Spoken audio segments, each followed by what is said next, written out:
certainly not be sitting in this chair. The percentage of the chances that you and I would be in that number is extremely slim. And that means that the rest of us will be out of here for the worst day. I hope to prove that, or at least make it more clear tomorrow. What I'm here today to do is to stretch your minds. What I attempted to do last night, a few nights, I'm sorry we don't have that. Because you have to help what I have to do for us today. And we have to have a mic on one side and a mic on the other so that we don't lose time. Because if these tapes come out, hopefully they'll go in other cities, and other people may be benefited by whatever we do here today. Yes, ma'am.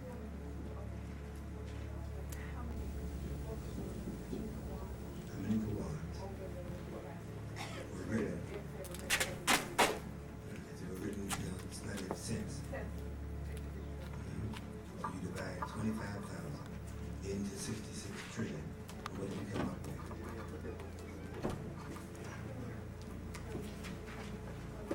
2,640,000. What'd you say?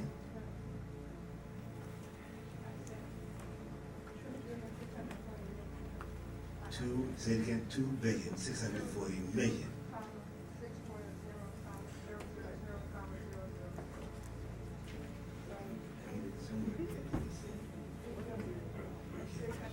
When I want to write, you have to be able to see it. I gotta go over there properly. It's gotta be up for everybody to see it. Otherwise, the whole purpose of what I came to do is out the window. I can't do it. I don't want to do it verbally, okay? And you came up with 2,640,000,000. 2,640,000,000. How many of you agree with that? How many of you don't know? How many of you wasn't even here last night?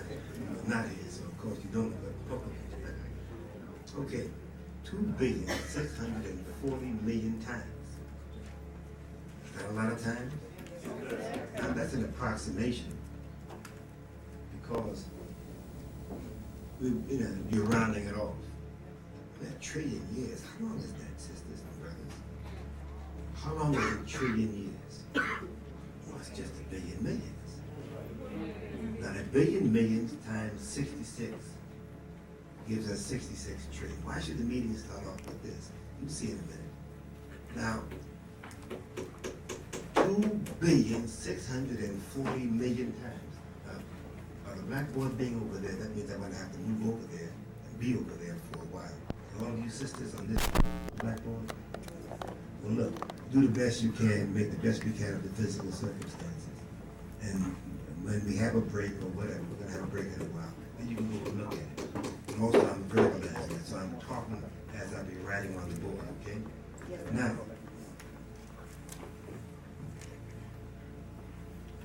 the judge over each writing, as you already know, because I understand you're dealing with our Savior has arrived. And you've already read Message to the Black Man. But there's no need for me in this meeting to explain what the greetings are, right? Everybody in here is a registered Muslim, followers of the Honorable Minister Louis Farrakhan, correct? Now, we don't have to waste time with a lot of talk that just will eat up 15, 20 minutes or a half hour before we get to where we really want to go to. What am I getting at is that there are times when in personal discussion with another believer, well, it's just different than when you talk to a person who's not a believer. The conversation cannot be the same when you're talking over the big issues. You can't talk about God with a person who does not believe the same way you can with a person who believes. Your purpose is going to be different. Maybe with another believer, you're just trading information, edifying or helping each other over what you mutually have accepted. But when you talk with a person that doesn't know anything about this or doesn't like it, then the whole nature of your conversation is compelled. I mean, you're forced to change. You agree with that simple point? Now, so we're going to spend time dealing with some facts, some things that you already know. There's nothing I'm going to say that you don't already know or don't already have access to if you got the basic literature. If you got most of Minister Farrakhan's Savior's Day tapes, maybe some from from the Honorable Elijah Muhammad, this is not going to be something that is strange. But I hope to organize it or present it in a way where not only does it make more sense, but you feel more connected to what you've already been studying, what you say you believe in, that involves or includes things that happened a long time ago. Was you here? You and I was you here, but you can't go to the average bookstore, no bookstores in America for that matter. I say the average bookstore because bookstores that sell our literature are out of the average. They're not the same as anybody else's bookstores. You don't go into a Crock and Pantano's and find a bunch of tapes that Mr. Farrakhan has made, do you? You may find a Holy Quran or two, but you're not hardly going to find Message to the Black Man or the Minister Study Guides, are you? Okay. Now, you can't go into those bookstores and find what happened trillions of years ago. You can find speculation on dinosaurs. Right. You can find a lot of guesses about what happened written by some white person 99 times out of 100, who when you get to this fine print or further into his writing, you find he's guessing. And he got paid big money, big honors, big grants, big this, big that, for guessing, for putting his guesses in a very highly educationally sophisticated manner. But he's guessing. White people don't know nothing about what happened 165 million years ago. No. How best should we go after this? This is the Bible. Underneath it is the Holy Quran, Minister Qadir's books. You all already know from this teaching that the truth is about the entire situation that we're in. It's here in these two books. But it's not put in a form that's easy for us to understand. The writers deliberately wrapped up the truth in symbolic language so that you have to say, in other words. Now, if I say something to my brother and he says, Jabril, I don't know what you're talking about. Then sister over here says, well, brother, in other words, he is saying this. He meant to say it, but he said it in a way that requires interpretation. Interpretation only means the act of getting at the meaning. What is the person really trying to get across? Have you ever talked with somebody who uses language poorly? But you and the other person, you're trying to communicate. And the person who's messing over the words is doing their best to get it over. You enter into their spirit, and then they say, well, do you know what I mean? And they say, yes. You say, yes, I do. Because you entered sufficiently into the spirit of the other person. Despite their bad use of language or screwing up the words, you still got the point they were trying to get over. Right? You follow me? Now, we're going to take our first break in approximately an hour, maybe a little less than that. I want you to go, I intend to hold you here till 4 o'clock, maybe 4:30. If you want to leave, go home. No big thing. But I'm saying to you, I'm not going to rush what I got to do. And after it's over, then you can decide whether it was worth your time. And if you think it's not worth your time, then just don't invite me back. That's simple enough, isn't it? Fine. Now, let's take a few very simple preliminary points to get to the point where I want to start writing on this board. We know each of us, even after Islam, we're not perfected. We have problems, don't we? Sometimes we do right, and the brother said, I know what he meant though. He said, don't be holy in it. What he meant was, don't be self-righteous. Am I right? He didn't mean don't be holy because we're trying to become holy. Becoming holy involved becoming healthy, sane, overcoming all the madness. Now, listen to this. You've heard that Master Farad Muhammad loves us, don't you? Haven't you? Yes, sir. Have you ever, but do you feel connected to that love? How connected do you feel? Imagine a situation where you come up an orphan, some of us have, but there's a mother and a father, foster parents, who love us so much it more than compensates for what didn't happen from our natural mother and father. That's something that's very common, isn't it? It's easy to understand. Now, sisters, how many of you have children? Look, I want you, brothers, look at that. Look at that show of hands. Almost all of these sisters, right? Now, sisters, how much do you love your children? wish we had a mic. I mean, this should have been right. But tell me, give me an example. Somebody just say something. How much do you love your children? To the end of the earth, what does that mean? She's just reaching for something. Yes, ma'am. To give you a life. Well, all of you would say that, huh? Now, you know, people talk about giving their life. But women mean that about their babies. I don't say all of us brothers are like that. Not quite. And we do give our lives. But they're not the exact same relationship between mama and baby and daddy and baby. Give you an oversimplified example. When babies are born, brothers, you lie when you say the baby looks beautiful. You just lied. But the women see what we don't see. Am I right? Anybody ever been a father? When you look at that child, you're happy and all of that, but you don't say it's cute, you don't say none of that. All you see is a funny looking little person. You know, you're happy, the mother's all right. But you don't walk away with thoughts of how fantastically beautiful this child is. Women do, but we don't, sisters. You understand? We don't see it like y'all do. What's happening is she's seeing it at that moment more accurately.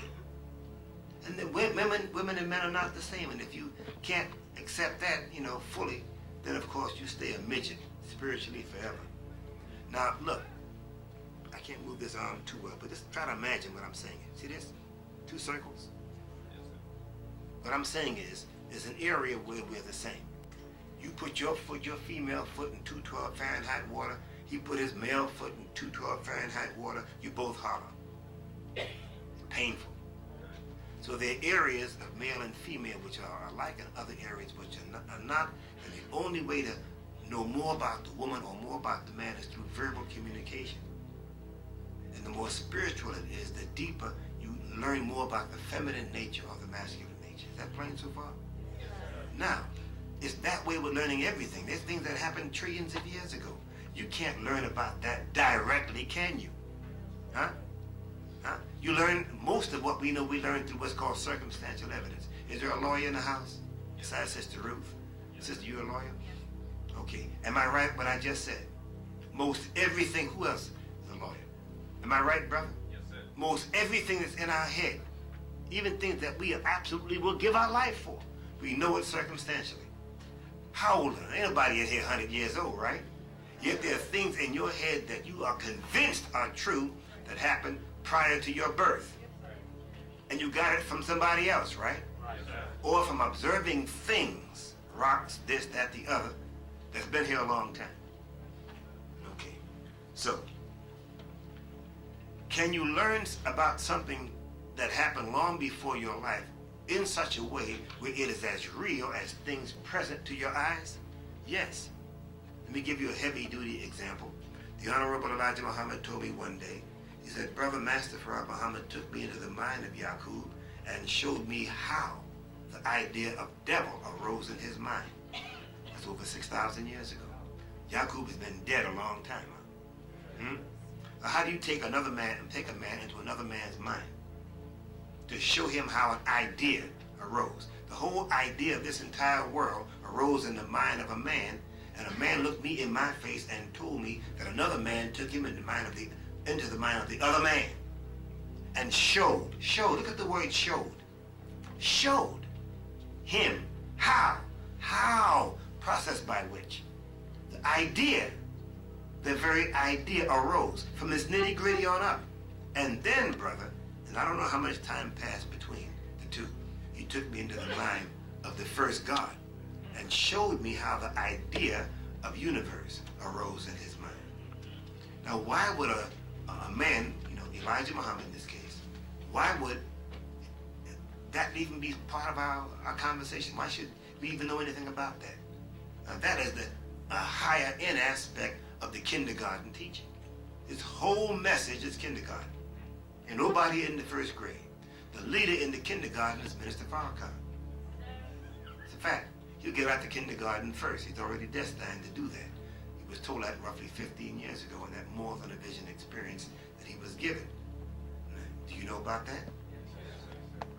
It was announced right here in this city, wasn't it? If there's any mosque that where all the believers should have that tape down pat, October October 24th, 1989. It should be you all.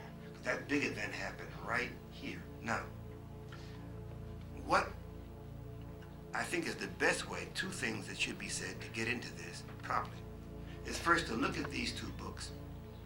And remember, the book called Bible has in it what's called the New Testament. The leading figure there is Jesus, and then the leading figure in the rest of the book is Paul. And both men were thankful to God for revealing that which had been deliberately concealed. Well, deliberately concealed is like being redundant. When you say conceal, that is deliberate. If you say hide, that may or may not be deliberate. There is a computer here that I have over here. I'm not concealing it from you. There's just no proper way to put it right now. So I put it down here where it wouldn't fall on the floor. You follow me? So it's hidden from your eyes, but I didn't intend that. But conceal is intentional. Now, Jesus, we are told 2,000 years ago, saw his day as Paul did, and as all those writers in the New Testament, except the last book's writer, saw that time period as the end of the world. The Honorable Elijah Muhammad once said that if we can understand the time better, it's easier for us to accept the truth of the time. Listen to me again. If you take the time now, and I should say this, in the course of what I intend to do, there's several areas where the statements or the point is very short because of the lack of time. Doesn't mean that you shouldn't put a magnifying glass on it and go into it deeply at another time yourself, okay? Or maybe it's an area that you already know a lot about. Fine, but you'll be able to see it in a certain sequence or in a certain context that it may be better than you have in the past. Now look, the New Testament writers all wrote from the perspective of persons who were convinced that their time was the end of the world. They were wrong. That's not the point. The point is that's how they looked at it, and connected to that concept was what? That what they were teaching, this is a superficial statement, okay? It's not a deep statement. It's a superficial comment on what you find in your New Testament. That they saw their time as the end. They saw that they were chosen to be the vehicles through which the new world came. They saw that the rays of prophecy of the Old Testament converged on their time. They wrote and acted like that, okay? They gave their lives for that concept. They saw Jesus as the Messiah, the one prophesied of by the Old Testament prophets. They saw Rome as this big bad mystery Babylon. And all the things that are written in the Old Testament about bad and good, they saw it as being fulfilled in their day. Are we agreed on that? Okay, next. He said, I thank you, Father, for hiding this wisdom in words from the wise and prudent. Those words, wise and prudent, don't make any sense. Wise and prudent. You gotta go to Greek to make any sense out of that, and that I'm not gonna do. You do that yourself. Go get the proper kind of books and find out what those words mean. But the main thing is, he was thanking God for hiding wisdom from these rulers who were evil and revealing this hidden wisdom to them, and they called themselves the babes. Jesus called himself and his followers mainly the babes. Babes in knowledge, children, but really babies, okay? Now, you know that they're wrong. That view is incorrect. You know something about the Christian idea of trying to stretch it. Well, there were two advents of Jesus. One was way back then, and the other is to come at the end of the world. That idea is totally incorrect. You got 2 whole 1,000 years, okay? It doesn't take a genius to begin to poke holes in that there's a lie here, a big one at that. And the base of the lie is the falsehood that the man who was here 2,000 years ago was in fact the Christ. Yes, there are 2 advents, and further on in Paul's writings you find where they try to deal with what's called the mystery hid in God. And they explain it, and all their scholars explain it on the basis, well, the mystery is what's to be done with the Jews, and there's things that would be worked out in the time period that was not known by the prophets of old. That if you take, and if I use an analogy, If you take a long telephoto lens, say a 400 millimeter lens, and you look, it tends to collapse what you see. If you take a wide angle lens, it stretches what you see. Follow me? I don't know if you've had the experience or not, but if we had a camera, I could show you that. Now, here's the point in saying that. The prophets, they say, this is what the Jewish and mainly the Christian scholars, Jews who became Christians, said by way of explanation, because they had to explain and make sense out of what the prophets said when after the last of those followers died. Do you remember the statement? Let me interrupt myself. Do you recall Jesus saying, there's some of you standing here that will not taste of death till you see the kingdom be fully established? Now those followers died off, and then when the last one died, how were they going to deal with it? You almost never see that written up in Christian writings. They gloss over that. They don't deal with that. Because if to pick that point up means you got a big problem. Did Jesus make a mistake? There's some of you standing here that will not taste the death. You won't die. Some of you will die, but some of you will still be alive, and you witness the establishment of the kingdom, and it didn't happen. That's the same as the Jesus figure saying, well, how's it go? Heaven and earth will pass away, but not my words. Something like that. Do you remember that? Well, there's an example of his words failing. Heaven and earth didn't pass away. So what happened? How should we look at that? Huh? Right there, that's the problem, isn't it? It's the problem for white theologians. Most of our people, most black people are not theologians. You're not taught theology. How the hell are you going to say you're taught theology and you don't know who you are? Right. You go into the theological seminary, your name is Jones. You come out of the seminary, your name is still Jones. So that, you didn't get nothing. Now, and if you don't know who you are, you can never perceive anything correctly. Nothing. Nothing of significance. Now, this is what I'm getting at. This is one way. I'm trying to show you one way of getting into the deeper aspects or an aspect of the teaching that most of us mistreat or act spooky by. I hope to stomp on some of the spook in the next hour or two. Ain't nothing about this teaching spooky. And I personally resent, nobody does it in my face because I would verbally beat you up. You know, egghead. We used to be called eggheads in Phoenix, but I want you to know during a certain amount of years, as Minister Farrakhan said, the Phoenix Mosque was the mosque that led the nation in love, study, and what? Productivity.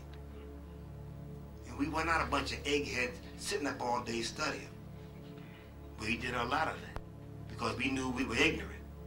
And when you know that you have a need and the means of satisfying that need is available, then you go after it. Have you ever been hungry? What happens when they put you before the food and prayer said? Do you eat casually or do you eat like a hungry person? I made my point. Now, we may have to do this blackboard thing in 2 stages, or maybe I'll divide the board in half. And it's small, so I need really about a 7-foot board to put all of it on there, but we do the best we can. The main thing is remember, what would happen if we all left this meeting and came back tomorrow, or overnight, our memory went? You ever had a hard drive crash? What happens? It's gone. Suppose we came back tomorrow, our memory went so bad, we forgot where the mosque is. Memory is like a thing that holds your knowledge, right? Now, but I said to sister, I want you to get the point. I want you to listen very carefully. Don't say he's smart. I'm not smart. I spent a little bit more time hitting the books than you did, that's all. And I want to show you how it's not as complicated as you think. And you got no business being in the nation year in and year out, and you as dumb now as when you came in. That's why you go to the grave and you give people hard times. That's right. You may not know it or like it, but it's immaterial to me. Minister Farrakhan regards this man over here, this brother right here, as one of his best ministers. No, don't clap, stop. Don't even do it. I don't need to hear it. All right. He don't need to hear it. That's right. He's not that kind of brother. What you need is more work. Thank you. But your work would be more effective if your knowledge was broader, deeper, wider. And if your love level was broader, deeper, wider. You will not be ever able to love beyond your knowledge. Any of you brothers in here married to any of these sisters on this side? Any of you sisters married to any brothers on this side? Did you get married on the basis of ignorance? You didn't? You got married on the basis of what you knew. You found out more things later on. But you got married on the basis of knowledge, mutual knowledge, right? And what you knew about each other and whatnot, you dug it, so you got married. You did not also, you didn't get married on the basis of mutual hate, did you? Knowledge and love. Can you love beyond what you know? Now you can lie. Yeah, you can lie. Or you can say, well, I'm infatuated. Infatuated meaning you're making up stuff. Got me? You must not be infatuated with this teaching. You gotta know it before you can love it. And I hope I make it bluntly clear why you're here. Not this meeting today, but why are you in the nation? Did you know the reason why light lay first in somebody else's head? Did you hear what I just said? The reason that you're in the nation was first in somebody else's head. You gradually grow to find out what was in their mind. I'm talking about the mind of God. You did not come on your own. We touched that last night. You did not come here on your own. You can think that Mary Lou or brother so-and-so brought you in. Allah brought you in. He chose you before you were born. That's in the book. One of the ideas we got to stomp out of our nation so we can grow is this stupid, jackass kind of thought that Elijah Muhammad and Louis Farrakhan are the only two that God knew and everybody else is a guess. You're insulting the mind of the Supreme Being. Yes, and you're casting aside the intelligence of the prophets. Not so much the prophets, but the gods that educated them. We got to grow up. And you can't grow up being afraid of information. Okay? Now, before we get over here to the blackboard, what's going to move? This thing will move, right? I'm gonna move with you. Okay. Now, listen, brothers and sisters. This Jesus figure said what? And Paul said the same thing. I thank you, Father, God, for revealing what you have hidden. Now, this means what? Let's say we had a room full of Jewish, Christian, Muslim scholars. You've had, all of them would agree that the last 6,000 years, even though they may not, they have different calendars, the Jewish calendar is 5,000 and something, the Muslim calendar is whatever it is, 14 plus whatever, the Christians is what it is, okay. And they know none of those calendars are correct, are they? Huh? None of them is correct. The correct calendar is God's calendar. Things didn't begin with the Jewish calendar almost 6,000 years ago. The Christian's calendar 2,000 years ago is incorrect. And the Muslim calendar, these are calendars that mean a certain thing. They're very limited. This is not the universal calendar, is it? Do you follow what I'm saying? You can't use the Gregorian calendar as the calendar. The Chinese got a calendar, 5,000 something, whatever it may be. These can't be the correct calendar. There had to be a calendar that preceded these calendars, which has to do with time. Time didn't begin when these various groups said. Now, they'll say, well, 6,000 years, Satan has been in power. Nobody argues that. Now, this is not knocking the scholars. They didn't know any better. All of them all of these scholars on earth now draw knowledge from other people who are dead, who lived during Satan's 6,000-year reign of darkness. So whatever they knew, great. But they didn't know enough to free their people. They didn't know enough to overcome Satan's darkness, did they? So, all of what you study, all of whatever we study, I don't care, even in the sciences, they're not pure. All of them are tainted or affected and infected by Satan's rule. Proof, look how people use technology. Most of it is used for evil. I'm glad I don't have to argue this with nobody. That would be a drag. I mean, that would mean we're very ignorant in here. Most technology is used to serve greedy purposes. You don't see where people are made free. There was a report in yesterday's newspaper about the tremendous global abuse of females. There's nothing about the growth of knowledge in this world that makes people happy. The people naturally, if you're a billionaire, you're happy. Right. If you're not dying from something, you're happy. Because you got all this money, your family is tight, you don't have to worry about no bills. In fact, you don't even know how much you're worth. But the majority of people are poor as hell, and in hell, and ignorant, and diseased. So there's nothing about this world that says that the rulers of this world are good people. They're evil people. It's not hard to prove that. Should that be a difficult thing for you and I to see? But some of us in the nation will say yes to things you don't understand. Because you don't do no homework. You come this on Sunday, some of us do. We sit, we listen, and we're coming for entertainment. Damn it, you could have stayed home. All right. And worse than that, you are abusing the purpose for which you were brought here, and that's why you're sad. Somebody brought you into the world. They allowed madness to go in your life the first 15, 20, 30, whatever years. All the crap you did was done to you. All that was factored in to God's future purpose for you. Then you come to the mosque one day. Every one of us accepted, and we didn't understand what we were accepting, right? Yes. But you just knew, yeah. But you didn't really know what that meant. We didn't understand the greeting. We didn't understand hardly nothing. But we accepted it. And what was done there was somebody helping you at that moment. You didn't see him. Not a spook, but the God where he is and his angels, however he worked it, helped you to get in and get started. For his purpose. And the problem that most of us have is we don't know that, or somebody doesn't tell us about that, so we go through the nation stumbling and bumping our heads, wondering what the hell is going on. You fall out and you're never happy. Some of us in the nation have gone back to bars. And there'll be a lot of founders that say, man, what you doing here? That's right. Oh. You can never go back to being a Negro and be happy. Impossible. You can try, but there's enough of us that can tell you, don't go there, don't work. You say, well, I'm the exception. And you go out and you come back and tell the rest of us it don't work. Now, can we turn the heat down? I love heat. I love it. But I don't want your discomfort because we got work, we are working. Hey, now what can we do? Where you going? You want to turn it down? To what?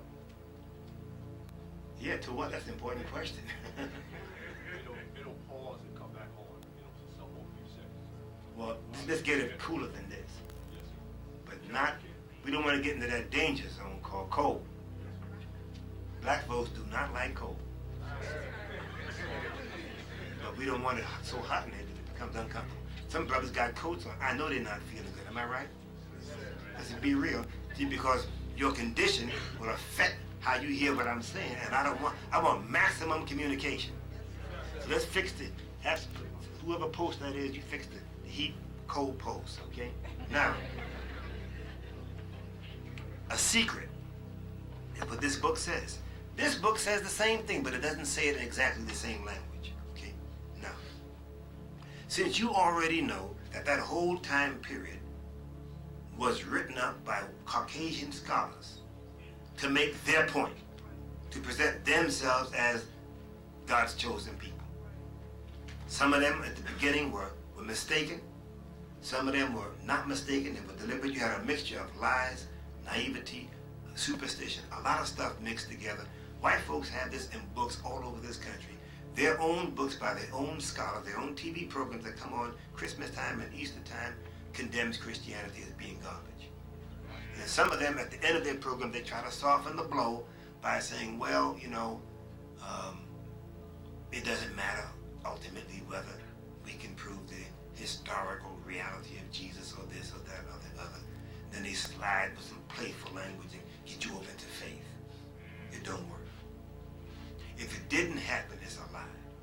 If it didn't happen and you know it didn't happen, and you're telling the world that something happened that didn't happen, and you know better, then damn it, you're lying. No faith built on a lie is going to last long. Somebody will come along and say poke holes in it, and this teaching is not meant to poke holes in Christianity. If now, on the other hand, You cannot go out into the churches and act stupid and beat up the people because of what you know. You must study Minister Farrakhan's methodology. Remember, this man is programmed and is being guided to gain all the people, and you got to exercise skill, no duplicity, but skill in gaining the people. You follow me? Very difficult job raising the dead. Remember, the roughly 144,000 people like yourself, you just accept it. And the Holy Quran contains the criticism that would be made of us in the history of Noah. Well, Noah, your followers just accept you on first thought. That's how you did, most of it. Some of y'all fought a little bit, but you didn't fight long. There was just something about this teaching, you just dug it. You don't even know why. You were born to accept it, but you didn't know that. And even now you hear these words, but you still don't know that deep enough, do you? Now here's a key point, brothers and sisters. We first got to grasp the truth of our collective identity before we can get our individual identity. That's a problem we're suffering with in the nation. We don't know, who am I? What was I born to do? There's a legitimate questions. And oftentimes you talk to another brother or sister who is just as ignorant as you are of that important subject, and you don't even know how to get there. You got the 99 names of God, and you don't know how to work that with your personal self. You just know it's over there somewhere in a book. Now, I hope I don't forget to come back to that. If I do, raise the question. Now, you're hard in it. You're uncomfortable. And I'm adding to it by be honest about it. Now, I feel better if you just say, yes, Jabril, we're hot. Okay, now, how long will it take the brother to turn that thing will drop down? What's the temperature right now? We're going to overcome it. We're going to deal with it. But what's the temperature, 90, 85? I want to know. Please, just tell me so I'll know. You gonna check for his AC later? Okay. So, brother, what's the temperature right now? What does that thing say? It's 86. It probably won't go down under 78 because of the people. It'll go down to where? It may go down to 76. The heat probably should have never been turned. That's okay. All I want to know is the figures. 86 is hot. Right. It may go down to 78. It might. When? About 10 minutes, a half hour? An hour if you open the doors. Open the doors then. Do that. Okay? Let's do just exactly that. You don't have to worry about nobody coming here dealing with us. We've got enough FOI to take care of. Right? Yes, sir. So, open the doors. So now you can hang an hour as it gradually drops down, right? Yes, sir. Okay. And we're going to take a break in a minute, and I suggest you get a cool drink rather than hot coffee. Okay? Now, in Cleveland, I bought out this. There's a brother, any of you follow boxing, you ever heard the name Tony Ayala? Yes, sir. Okay. I'm not going to go in as deep into that as I did there. The tapes are available, but there's a point I want to make about him, because he illustrates a lot of us. This man, I used to watch him in the early 80s. He was a ferocious boxer. And then it was about 19 or 20, boom, he got arrested. I mean, he's one of those kind of fighters. Can you imagine yourself with a Joe Frazier and his prime coming at you, snorting and looking all vicious and mean, who's trained for 4 months to beat you up? Or Mike Tyson, coming right at you, the bell sounds, and his aim is to hurt you. It ain't even personal. But he spent 3 or 4 months aiming, focusing his own mind and getting his body in shape to hurt you. Well, I don't know of any other boxer other than those two that I can compare to Tony Ayala. He was like that, a Mexican brother who was just ferocious, man. I mean, look at him. I mean, he was so powerful, the presence of him, it was like he was coming off the screen, like when you see Tyson or Frazier in his prime. Well, that's how this man was. Then he gets arrested. He gets arrested for raping a neighbor while his wife was asleep. Next door neighbor. I said, damn, man, that stayed with me for years. And I couldn't find out too much about him. He's out here, he was in a prison, Broadway or somewhere in Jersey, Trenton State. But I mean, it's something about that brother got my attention. Well, he got out of jail early last year, went back to boxing. And I saw this magazine called KO. And it was about De La Hoya in Trinidad, but up the top, interview with Tony Ayala. Wow. I started reading it and I couldn't put it down. And what came through was the power of that young man's mind. He's about 36, 37 now. Power came right through the page. He grew tremendously. And in it, you learn that his concern was not, the fact that his boxing career was over. His next fight was going to be for the title. His concern, what blew him away, what had him all upset, was he messed up with his family. He blew it with his family. He contemplated suicide. And the only thing from all the reports I've read that stopped him from suicide was, how the hell did I get like this? The article showed about some other problems he had in his life when he was younger. Went to a woman's bathroom in a public place and beat up some woman. What's wrong with this dude? That's the question.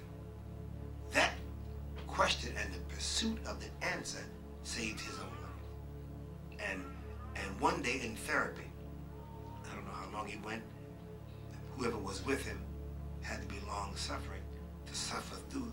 It's finally coming to the point where he dug into his past and dug up something he had thought he had buried forever.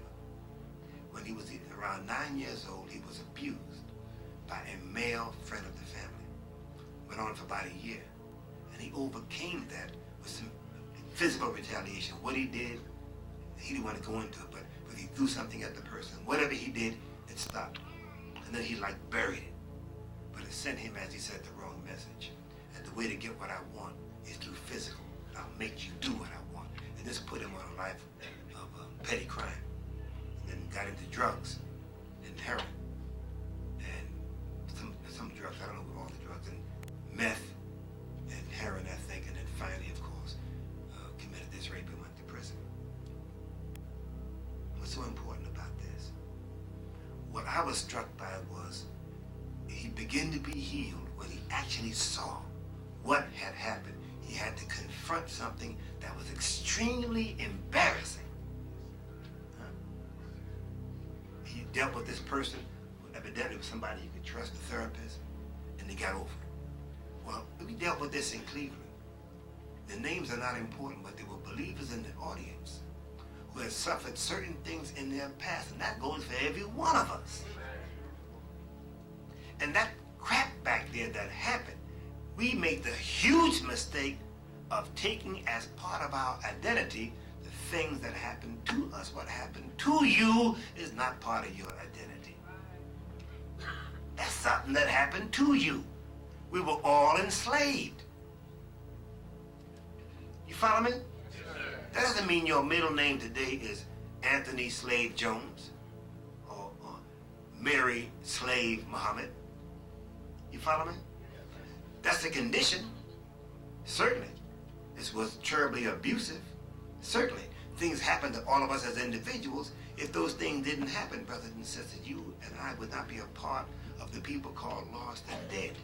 Part of what made us lost and dead, in fact, all of what made us lost and dead, are the bad things that happened to us, our parents, parents, and going on back for the last 400 some odd years. Do you see my point? You got to separate yourself from the things that happened to you. Sisters are victims all over America of incest. But that's not you. You don't take the mindset of the person that's abusing you as your self-concept. Right. A man goes to you, brother, with a 45, puts it in your mouth. Give me your money. You give him the money. He lets you live. He goes about his business. Now, that idea, you don't walk around like this, do you? No, sir. It sounds ridiculous? No, it's not ridiculous. You don't walk around with your finger like a fake gun stuck in your mouth. Look at Christianity. The cross. People wear the cross, don't they? Yes, sir. Something that happened to your Savior. It's a very subtle way of inducing people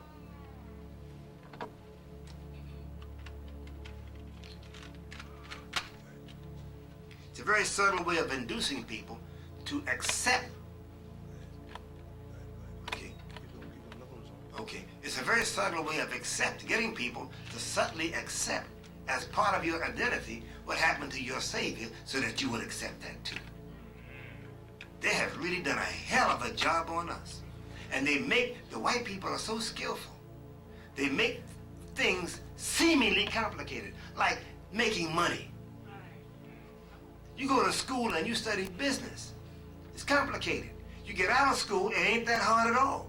When you find out what's really going on, it's just straight up stealing, right? I mean, it ain't complicated. And the good principles are a facade, a front. Any area you want, they make it seem so hard. I've been in the penitentiary. Some of you brothers have. Some of you may have been in the military. How many of you sisters have been in the military? 1, 2. Look, when the white man got something he wants you to do, you get trained fast. I learned how to run a 150-pound jackhammer right now. You do it now or you go to the hole. But if I was on the streets working construction, you got to go to this therapy school and this and that and theory school, I meant to say. It's going to take you 6 months. Ain't nothing to it but stay there and try not to get run over by it and do it. I didn't even weigh 150 pounds, but 142 at that time. But I did it or go to the hole. Why? Because what's the guy over the prison? The warden. He wanted a boat launch. So we the slaves at that time, we make him a boat launch. You see my point? In the army and in the military, in the prison, when they want you to learn something, it's fast. I learned some things I learned in the hospital when I was in prison that I know I could not do on the street. You know? There's no way. You have to go to school, you gotta go. No, we need this now. Here's how you do it now. What's the penalty if you don't want to do it? Well, you go to the hole. That's very cut and dried, right? In the service, same thing. When it's in wartime, you learn fast. When it's not wartime, it's gonna take you 8 years to learn that. It's cold-blooded. They play games all the time. Games, well, technology. And there's scientists at it. And it's still going on with young brothers and sisters are being diverted away from what you really want to do. We have to have our own schools all over America. Now, another point I want to make, that I'm hitting this very fast because of the lack of time. Now, what I just covered so far regarding the scripture and that route, why was this hidden? That ties into the next major point. But as I go to the next major point, I stuck in this piece about Tony Ayala. Now, when he overcame, when he finally realized what he did, he became a help to a lot of other inmates in prison because he was free. And brothers and sisters, you got to deal. That's what these Friday night sessions are so important. How dare you not come to therapy class? Don't you know Muhammad's Mosque is, among other things, an outpatient clinic, isn't it? Isn't it? It's an emergency ward, but it's also outpatient clinic. It's an educational facility for new knowledge, isn't it? It's a lot of different things, but it's also a place where we get therapy. And Friday is therapy night. How dare you not come? It's superior to AA or the dope thing. It is superior. And the proof that is so valuable, I make this one point to cover 2 points. To show the value of these sessions that God is present. Some of you have had the experience of, in your mind, criticizing somebody else. In your mind, you call them a name. She or he thinks more of themselves than they should, or whatever you said. Or you had some criticism for them. In your mind, you didn't tell nobody, but Allah heard you. And 2 or 3 weeks or a month will pass, and he will put in the mind of the person who you dogged in your mind an answer to a problem you had. To compel you to respect and look deeper at that brother and sister that you were dogging in your mind a few weeks earlier. To make you to realize, look, I'm here. It's true that when 2 or 3 are gathered together in my name, I'm here. I'm here to help all of you. God is present. You don't have to be walking around this room to be present. Do you hear what I've just said? Yes. That's a small, but yet really a big example of the need we have for one another. Allah sent everybody who was here, the Almighty Muhammad and the minister, both used the word sent. You didn't send yourself. I don't care who was the person that talked to you about coming, somebody else sent you. Oh, I wish you could see that. That we could spend the rest of the afternoon dealing with. I gotta move on. Now, Did you any of you ever see the programs white folks have on the History Channel and Discovery Channel and whatnot, where they go back so far in their history and they run into a wall of utter darkness. They go back so far in their books and then they begin guessing. But he tries to guess with bravado. He puts down his guesses with macho talk, but he don't know what the hell he's talking about. Because if you ever interact with him, how do you know that? I'm not doubting you. I want to know how you came by it so I can travel that road too. Well, he don't have no answer for you. You know, Spielberg made a lot of movies off of Jurassic Park because people are ignorant. If people knew that was nothing but a big lie, would they go? Yes. The way this world is fixed up, they'd go anyway. Now, I want you to think about whatever you know about, I guess this is going to be long enough. And brother, there's the chalk right, and there's the black. Now, look, first point, make this very, very clear. When you look at white folks, let's set aside for about a minute what we've learned in this teaching. You know from all that you know, white folks go back so far and stop, and we've been their students. Right. We gonna argue about that? Right. Fine. We save a lot of time there. Now, deduce that there at least was animals and it was green, it was rich in the Sahara Desert. Well, they don't know how it became the Sahara Desert. They have guesses, and you gotta read what they say carefully. This man, the white people, for the most part, are people, and a lot of us are like them, even in the nation. We don't like to say, I don't know. I got it. We just don't like to say, I don't know. What's your problem? When somebody asks me, it's mentally healthy to say, I don't know. You saved an awful lot of time. You walk around, in your head, you should know what you know from what you don't know. What you don't know is not in your head. Not the imaginary stuff that you think you know, or you want other people to think this, that, and the other. You want to look good. You look better by saying, I don't know. Let's go both and find out. Okay? If you don't know anything, just say it. I don't know anything. Ain't nothing wrong with that. You have just made a profound statement of truth. I don't know. But you also put yourself in a position to grow. But as soon as you start hemming and hawing and start theorizing, and a sharp-eyed person looking at you, right away their mind starts saying, oh, I'm going to get the hell out of here. All I'm going to do is waste my time now. What I'm touching is this. I've seen it. Maybe you have seen it. And if you haven't, we need to find the video and show it because it's very profound. And I don't have, these few words that I'm speaking cannot possibly get across to you the full impact of what I'm trying to say, but I'll say it anyway. That the white people they look at monuments. Among the most outstanding is the pyramids. And they say, look, these things that we know we did not make, our ancestors didn't make it. And we don't know how to duplicate them. Our technology now will not enable us to build that. This means there were some people here a long time ago, back before the wall of our ignorance, where we can't see beyond, who built this. They, therefore, were smarter than us. What happened to them? You got that point?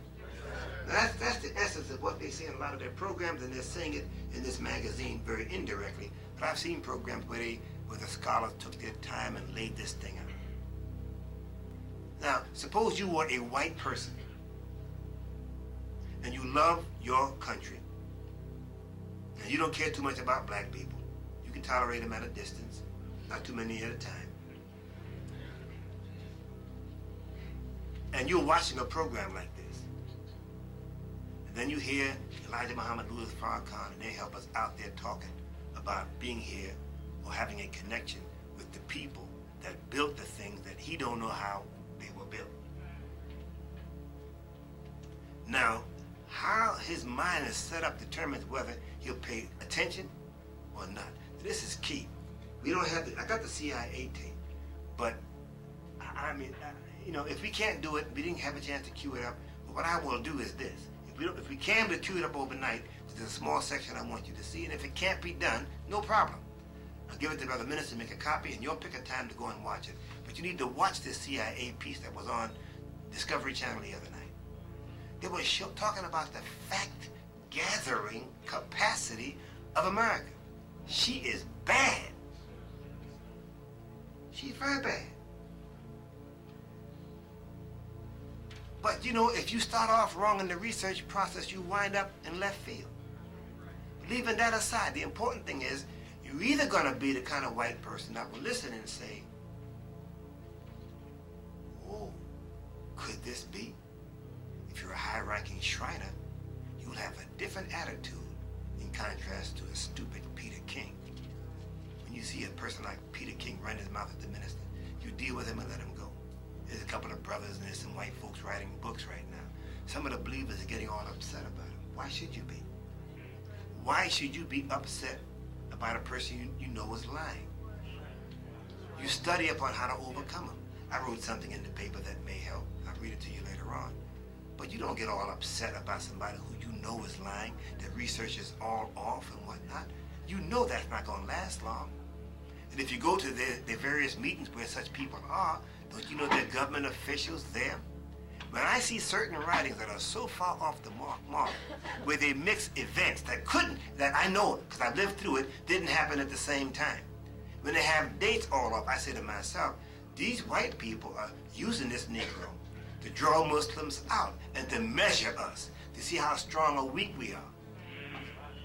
I saw one sister got all upset. She read a book recently about what a Negro wrote.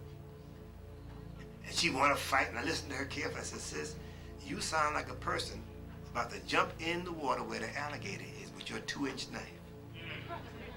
You're going to get ate up. Let me know when you get about to turn it over, brother, okay? Let me know. Whenever you get ready to turn it over, let me know and I'll stop. Because you don't want to miss nothing if it's going to be of any value at all. You don't get upset. You study up on how to deal with it. Do you think Master Farad Muhammad, if you really believe and you know anything about him at all, do you think that he's up there on the plane all tore up about Megiddo's book? This white man who wrote The Prophet of Rage. A man who just lied in his book. Lied about a meeting with me that never took place. He's a liar. Not told lies, he is a liar. When you write a book, we have a right to think that you do your homework. It's not like an article you dashed off under pressure. And these big companies also have lawyers that check out this, that, and the other.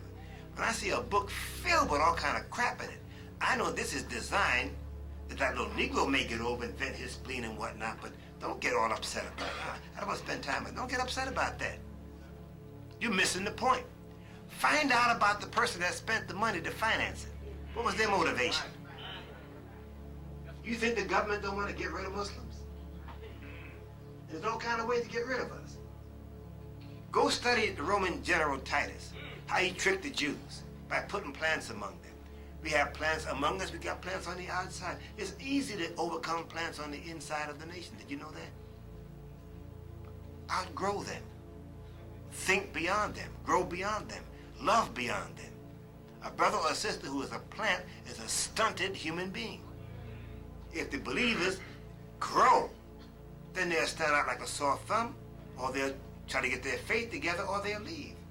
But if you stay on the same ignorant level, year in and year out, you're as dumb now as you was last year. You know, no growth.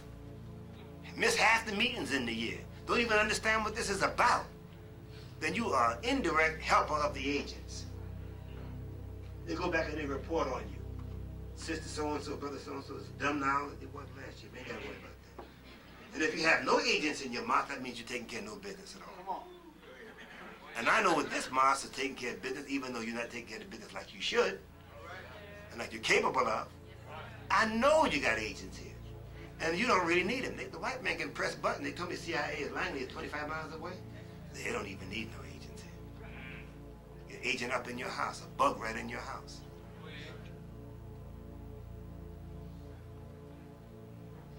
Yeah, I'm gonna say something later on that you're not gonna like too much, but I'm gonna do it anyway. Let's divide this in half, okay? pretend this is two blackboards, okay? Now, let's call this now. And the center person, this from our point of view, here now is the Honorable Minister Louis Farrakhan. Is that right? Yes, sir. The believers in general, okay. And those people yet to come. Now, if it's true, and it is, that the Caucasians are not able to figure out how to make these various monuments, especially the pyramids. And again, I don't know what, our knowledge is probably not equal in this room on that subject. But I know what I have seen. You know, I don't know the technology, but I know I've seen where white people say they've gone in their computers and tried to match it and they can't do it. Now the question next is, the ancestors of pardon me, the people who are there any, let me put it in that very simple way. Is there anybody on earth now who has the knowledge that those people back then had? Or did it all stop? Is there anybody that knows how to make those things? That means that knowledge would have to have been handed down. That means people are walking around here knowing stuff and they ain't telling nothing. And you would not even recognize them. And the fact is, that's true. I'm not trying to sound smart, because I'm just passing on something I heard. And like Muhammad said to me one day at dinner, he said, brother, there are people who go to Al-Azhar who are 300 years old. Now, you don't know what a 300-year-old person looked like. I'll say it again. Yeah, he said that to me, to my face. Just like he said to me another time, in the hereafter, there'll be sisters who give birth to 75, 100, 125 children. Some sisters wrote me letters, brother, was that a misprint? That's what he told me. Why did I even mention it? Because you sisters think in certain areas of your life just like a white woman. You think you gotta have this menopause stuff. How about that woman up there in Yakima, Washington? She gave birth to twins. She didn't take triplets. She didn't take no crap that white folks give you. You think like white women. You got 4,000 or 5,000 eggs or whatever it is to begin with, and the way we live, you in your 40s, 50s, the eggs are all gone. You programmed to think like them and do like them, and then all of a sudden you say, well, it's all over. That's what you say. Now you're in the presence of somebody that can build a brand new universe from scratch, from nothing. So the more you get into this teaching, you start talking about what's impossible. Ain't but three things impossible. When you sure enough dead, you're out of here forever. God cannot lie, and to be born, you gotta have a mother and a father. Everything else can get here. Now, brothers and sisters, how far back? This is an important point. I'm making it simple, but it's important. Either it's yes or no. Is there anybody around this earth now who knows how those things were made? If they are, they're not but so old. They ain't 6,000, 7,000-year-old people. They had to get that knowledge from somebody who passed it down, So you wind up with a handful of people on this earth who know stuff and ain't telling nobody. That's important. Now you work with that for a moment or later on, put that in the back of your mind and chew on that. The hydraulics, down like Muhammad told us that the Egyptian brothers, scientists used, will be put in force later on, after these people's power has been broken. But you know, my God, how smart do you have to be to put all those big stones together with no glue to make the pyramids? No glue. And when I was 16 years old, we were taught in school that, well, they use slave labor. They don't talk that foolishness anymore. It's impossible. How would men have gotten, how could they have gotten that top stone up there? There was no place for nobody to stand. It's silly. They don't talk that stupidity anymore. They know better than that. And you see where Caucasians are always drilling and digging where darker people live. Right. Because they are intelligent enough to know that that's where the action is. The stuff that happened that was here before we got here. They go so far, again, I keep repeating this, because so many of us come into the nation and we grow slow. And you hold on to concepts that were lies. And you'll slow to let them go. Look, let me talk about myself bad for a minute. When I was coming into the nation in 1954, I was about a month and a half just coming. Just taking out my letter, but it hadn't passed yet. And Malcolm was taking us down to the Museum of Natural History, New York City.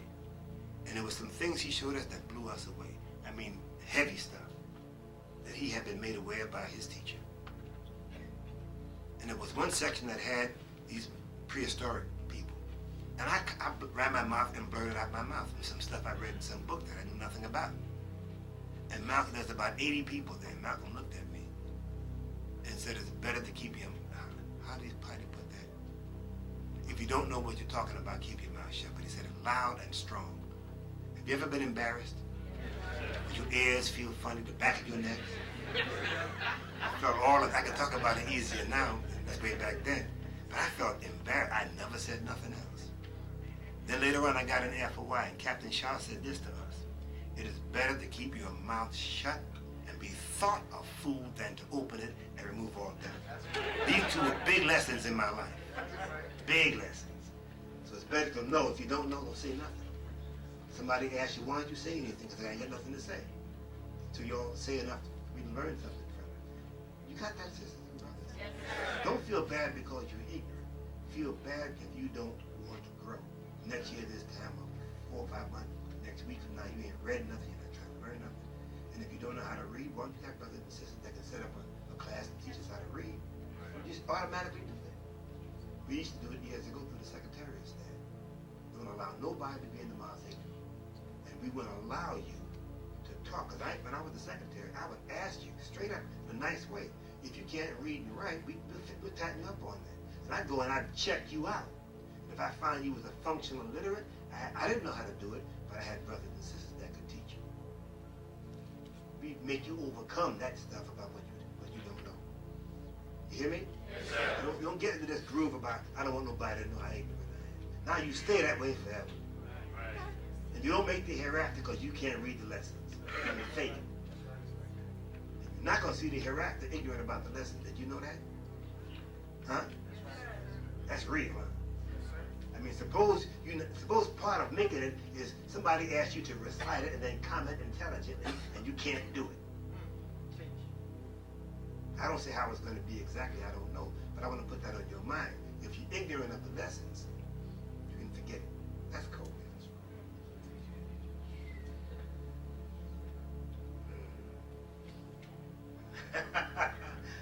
You ain't thought about it like that, huh? But can we move that one? Let's lift this piece here up over the flag or put the national under it or whatever, right here. Put it over the like there. Now, I did it as fast as I could to get to this particular point. But that's two ways to come at it. Through the Bible, that says, thank you for revealing to us what was hidden.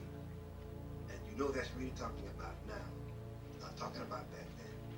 Connected with the end of time is the revelation of knowledge that is a major factor in bringing about the end of the time of those who have been ruling through lies or ignorance, pretended ignorance that they pass off as knowledge.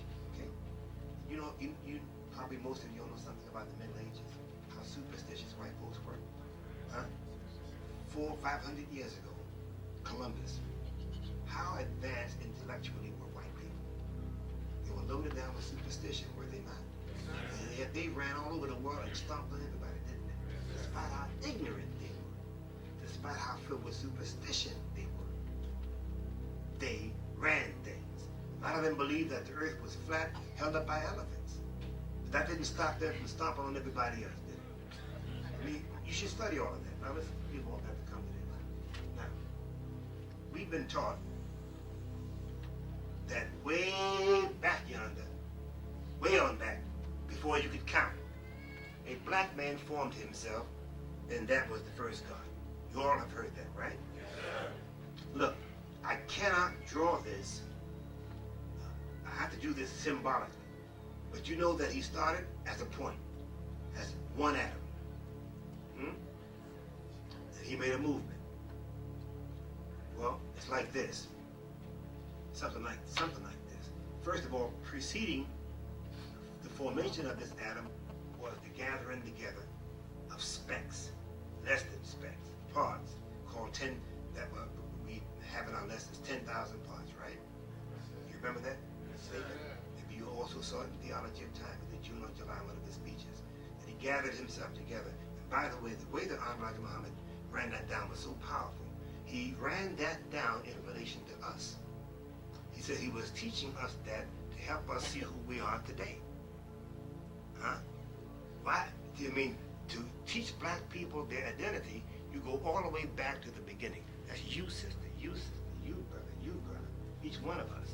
To understand who you and I are, you got to go all the way back to the Gideon. And this was the Gideon. These parts came together. Now, the white people teach, and they're correct, as far as I know. Correct me if I'm wrong, or if they're wrong. That the strongest force in creation is called what? The strong force. It's the force that holds the nucleus of an atom together. The electron goes around the nucleus, which is made up mainly of the proton and the neutron. Is that correct? And a whole lot of other little parts. That's the strong force. Gravitation is a strong force, but it's not as strong as this force. And you know, when you pull apart the nucleus of an atom, what happens? Atom bomb. If you and I could take one hydrogen atom right now in this room and pull it apart, everybody in here is dead. And beyond this room is too small. Several, 10, 15, 20 rooms this size, we all would be dead. Or if you go the other way and fuse it. But let's forget that for a moment. A hand grenade blows apart. Heat and light, short duration, right? A bomb, heat and light, longer duration, destructive, blows apart. You get the concept? That's, are you with me? Yes, now, sisters and brothers, if you're a little sleepy, here's what I advise you to do.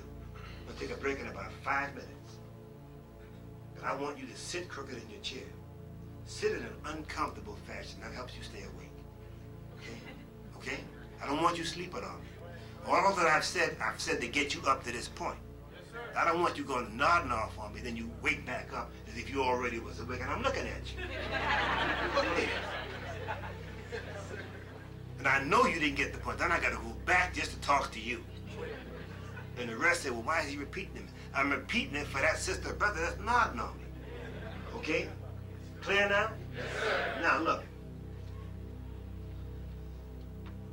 So, first it made a straight line, and then it curved and made a 6. We were all taught about the 1 and the 6 being the two big numbers in the beginning. God's own motion is mathematics. He created mathematics as he moved. Let me give you a very simple example. Brothers, I worked once for a few weeks as a janitor between jobs in Michigan, Lansing, Michigan. It was a place called Fisher Body where they made cars. And the brother back then was telling me, he said, watch the white men on the catwalk. He said, they especially study the brothers and how the brothers would move. And they watch you making the moves easier to produce more efficiency. Because if it's not a certain way, you find another way to do it. Because our body mechanics is superior to the other fellas. If we're not too drunk ourselves. And so they study you. Then they come down with a piece of paper. Here's how we want y'all to do it. And you're not aware that you're doing it already. They do this all the time. Then they go off somewhere and write a book and get paid. Don't they do it? Now, so when the first man got started, he's producing mathematics with his movement. I don't care how much mathematics you all may know. You don't know enough math. Your own body. Just forget your brain. Your own body contains or involves mathematics way beyond the mathematics of this world. Way beyond. Well, should we prove that in a second, indirectly or directly? So now you got your 1, your 6, you got a 0, and I'm not going to go no further with that. Now, look. You know, time is not linear, right? I drew a line, but time is not linear. It's cyclical, isn't it? Isn't it? Are we on a ball called the Earth? Is it not spinning on its own axis, and going around the Earth, is it not? Huh? Time is cyclical. Time is motion, it's cyclical. Around and around and around. Now, but I'm using linear because it's easy for us to see that, but you know this is symbolic of movements like this. Cyclical and yet going in a certain direction. Moving in a certain direction, though cyclical. Correct? Yes, sir. Okay. Now, so now here we have this first man. Boom, he's here. Now, what happened next? I'm gonna stop because I want to read you something about it. I hope I brought it with me, Lord. If I didn't, then I gotta go in the computer and read it out of that, but I want to do that. Hold on just one second. I just want to be sure I did not mess up.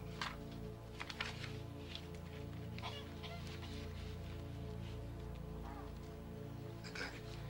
Praise the Lord. Now, I wrote an article some time ago, volume 15, number 27.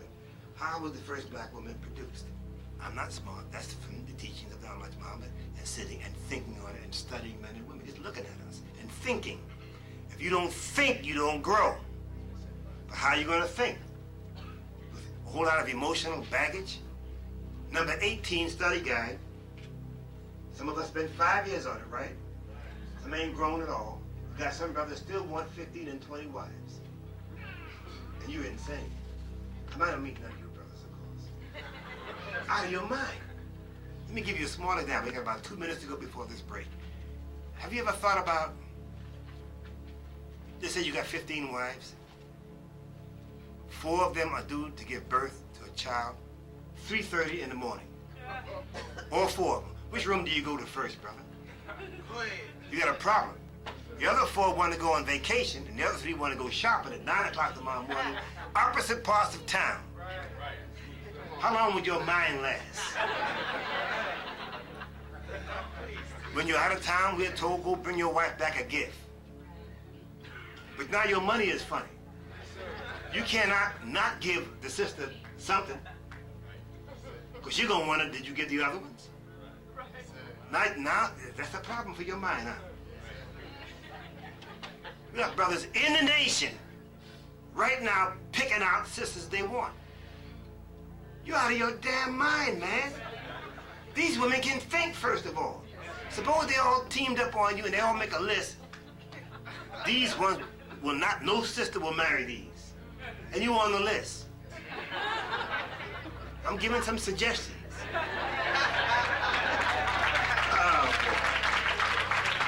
I want you to think. We're stupid the way we're dealing with this. The way we handle it is stupid. And sisters sitting there hollering about you mastering study guide 18. You don't know nothing about Sister Clara Muhammad, but you're measuring, you're trying to put yourself in her place, so you say, and dealing with Elijah Muhammad in your mind based on the bad experiences you had with men.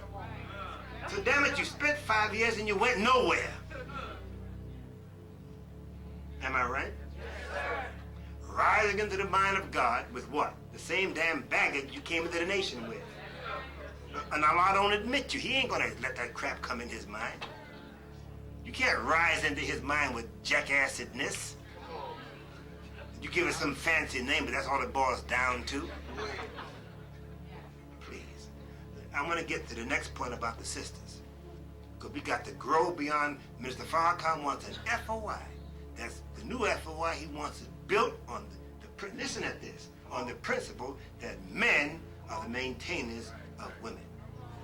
That means more than money. You hear that on that side, brothers? Now, we still the rulers now, but we want some respect, but we realize we ain't where we should be. And we need lots of help. So God has to help us, and the sisters have to help us. We getting ready to deal with something. Y'all can run out if you want to, but I'm going to be here by the help of Allah until 4 to 4:30. Now, I must say this. Part of what helped me, I don't feel good physically. But when you get started with this, the Spirit of God takes over. And you forget about it. I just hope I have enough juice later on tonight to watch the fight. I hope I have. If I don't, I don't. But I'm going to put this point on your mind. I had the opportunity to talk with the minister this morning. Call his house, trying to reach Sister Sophia about something. Sister Khadija answered the phone, and I talked with her a minute, then I talked with the minister. He is such a beautiful man. And I kissed him on his cheek through the phone. I said, did you feel it?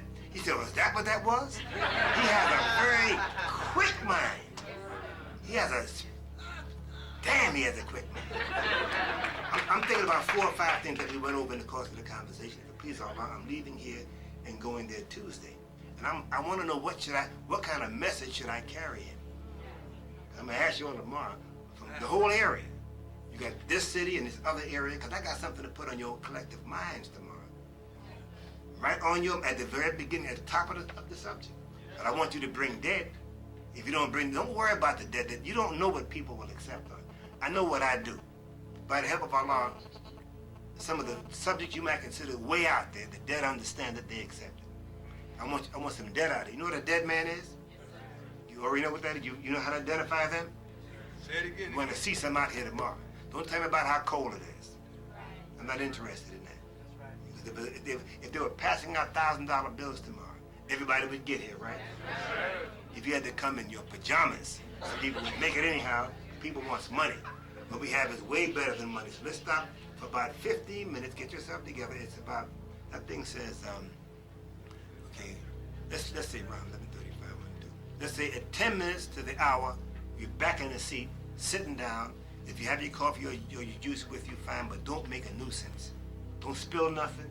Just be as intelligent as we've been so far. And don't forget the temperature. What's the temperature now, big brother? George? What's the temperature? Count. Check quick. Double time, triple time. It was 86, it's now down to...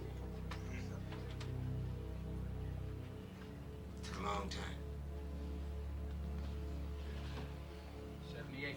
Okay, that make you happier? Yes, sir. Okay, now it's dropped down to 78. We're gonna make it. All right, thank you very much. 15 minutes and be seated. Assalamu alaikum. Islam, sir.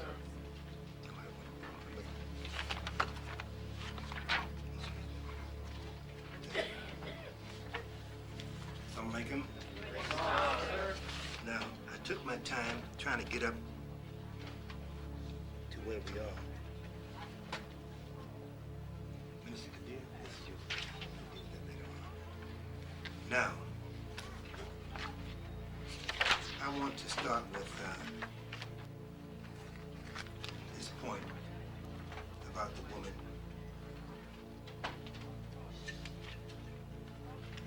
And these two articles you probably already read. It doesn't mean you necessarily remember it all because it was quite a while ago. But volume 15, number 27, I wrote it May 8th, 1998. Now, this first man produced himself. Pardon me? No, it was 98. Yeah, I guess it was 98. May 8th, 1998. That's when I wrote it. The day I write the article is not the day it's going to appear, but volume 15, number 27. Now, this is out of context in the sense that I was writing a series. I don't recall how many on a certain point. So I'm plucking this article out of the 5 or 6 that I wrote because of its connection with what we're dealing with right now. I'm going to read it with minimum or hopefully no comment. This continues a brief commentary on the relevance of the root of God's wisdom, revealed through the Messiah, effectively borne witness to by the Messiah's Messiah, the Honorable Louis Farrakhan, for us today. Central to this commentary is that no people or nation can be free and independent as long as their women are in the hands of their enemies, regardless to the extent. Nor will the men of that people or nation allow men from another nation or people to mistreat their women without a fight to the death, unless the men have been thoroughly deceived and robbed of the knowledge and love of themselves. We were so soundly put to sleep here in America that the most powerful truth God could generate and reveal was required to raise us from our grave of ignorance. That's serious, huh? Did you get that? Yes, sir. Even then, he will have to whip us to fully get us up.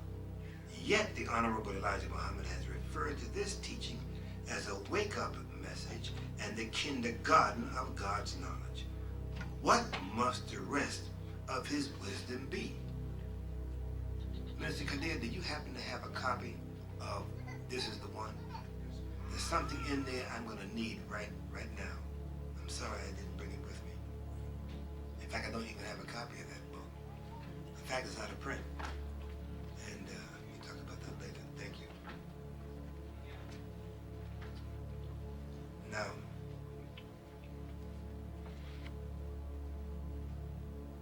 Master Farah Muhammad taught the Honorable Elijah Muhammad the secret knowledge of God, which has been a secret for the past 66 trillion years. And you said, sister, and some of you said 2.64 billion men acted as judge over 2.64 billion writings. This doesn't count the other 11. Huh?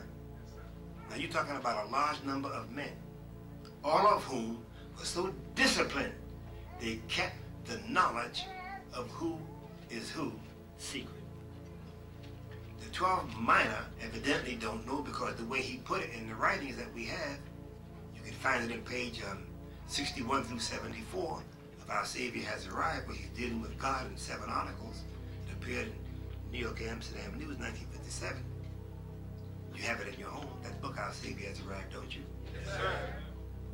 There he says, you have, and also page 100 to 122 of Message of the Black Man, 12 major, 12 minor scientists, 12 major, the other 11 know who the one is. I don't know what the other 11 or 12 know. I don't know nothing about that. I don't know why they don't know. All I know is that they got it down to just 12 men, and it's never more than 12. And when one gets ready to die, he produces a son through a black woman, right? No other way to get a son. You can't go pop. And then he trains that son now. You say, how do you train him? What kind of training is that? I hope to show you a connection between that kind of training and that what that male-female relationship had to be, and how that connects with the sign that we were given of the stupendous power of our people in the Million Man March. Just hold tight. They're connected in the course of the next few hours.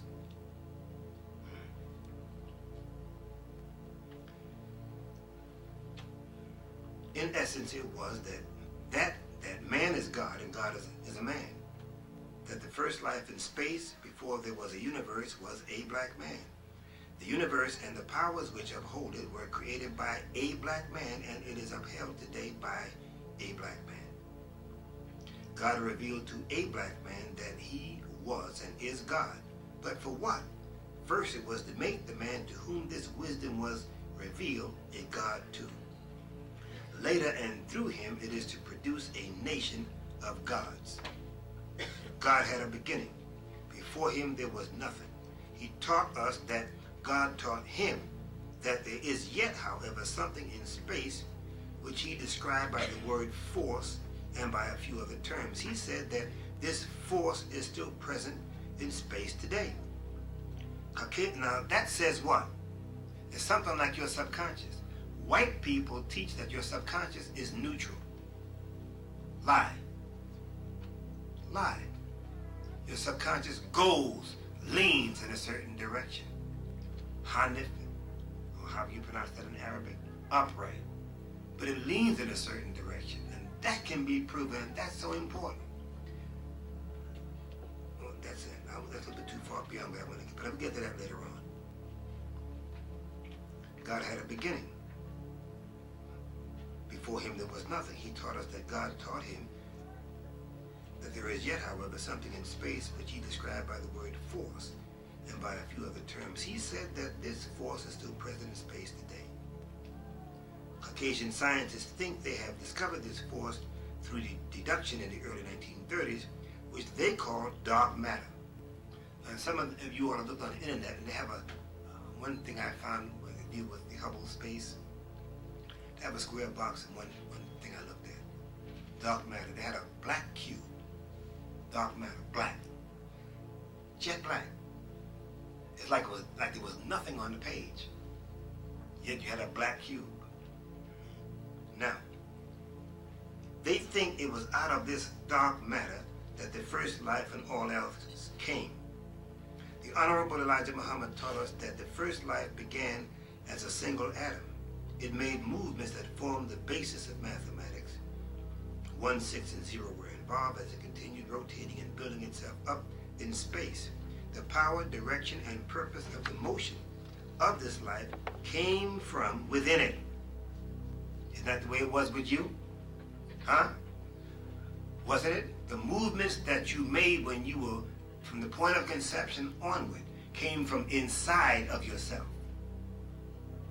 Right? That says what? Our Savior has arrived, pages 110 through, I think, 135, somewhere around there. That's bearing witness to the way it was in the beginning.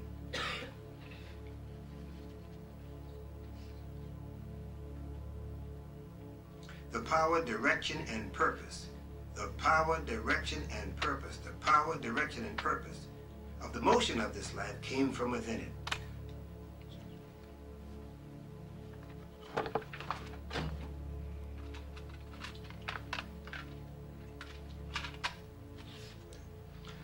How long it took, we do not know.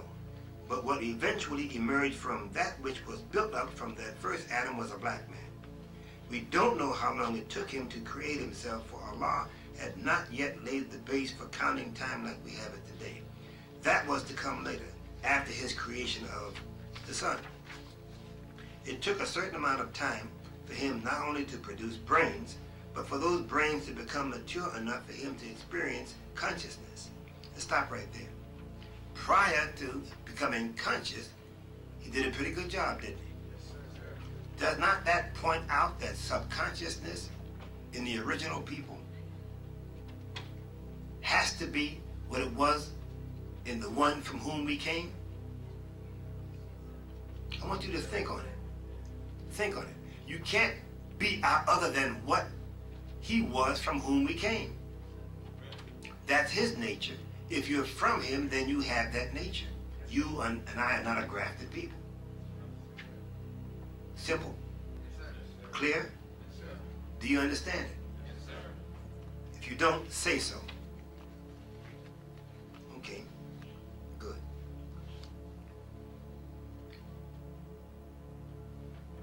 We've learned that this first man experienced pain, exactly what kind I don't know, due to the process of his own self-creation. But we do know from this teaching that he was confronted by problems resulting from his own supreme creative act of self. This is not in here, but it's implied. I'll come to it in a moment. But can you think of creative acts that people do? Paint, sculpt, whatnot, right? How about giving birth to a baby? Is that a creative act? Pain's involved? Can you think of a greater creative act other than the production of a child? Pretty heavy. Pain's involved. How much pain was involved in his own self-creation? He who contained everything that was to come. Pretty big, huh? Okay. The meaning, but we do know from this teaching that he was confronted by problems resulting from his own supreme creative act of self. The meaning of self is huge. Note that all creativity involves pain, or at least great discomfort, and the higher the wisdom and the more valuable the goal we seek, the greater, as the minister says, is the difficulty factor or the suffering involved. His self-creation is the root of this statement by the Honorable Elijah Muhammad, that everything of good has trouble in its infancy.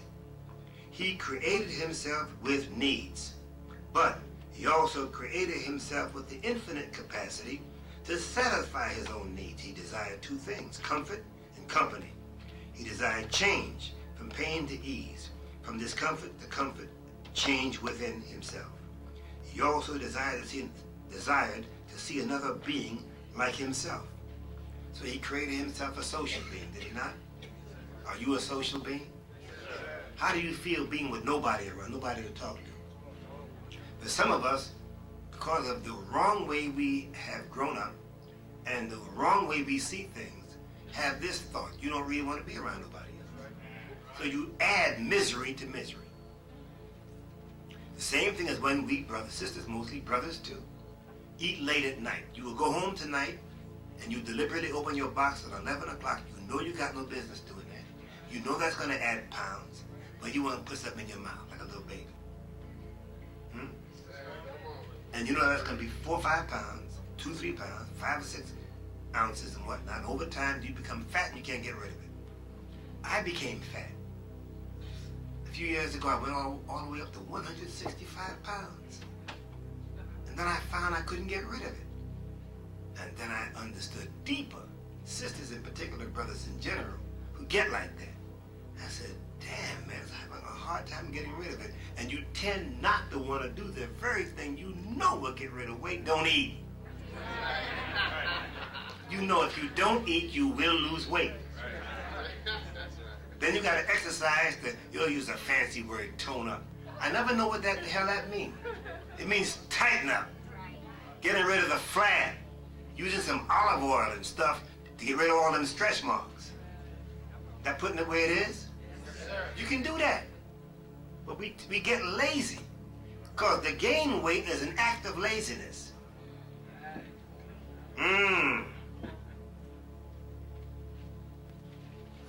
I'm putting that on me. And you.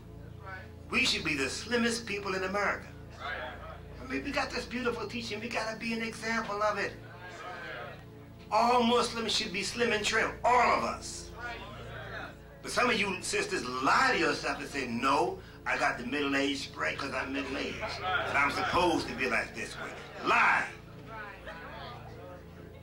That's an outright lie. That's a lie you tell yourself to make yourself feel comfortable with something that you know you don't want to. It's crazy, sisters. God said, get fit. Isn't that what he said in the lessons? You got the lessons in your house, don't you? Well, I ain't got this and I ain't got that. To hell with that. You got too much weight.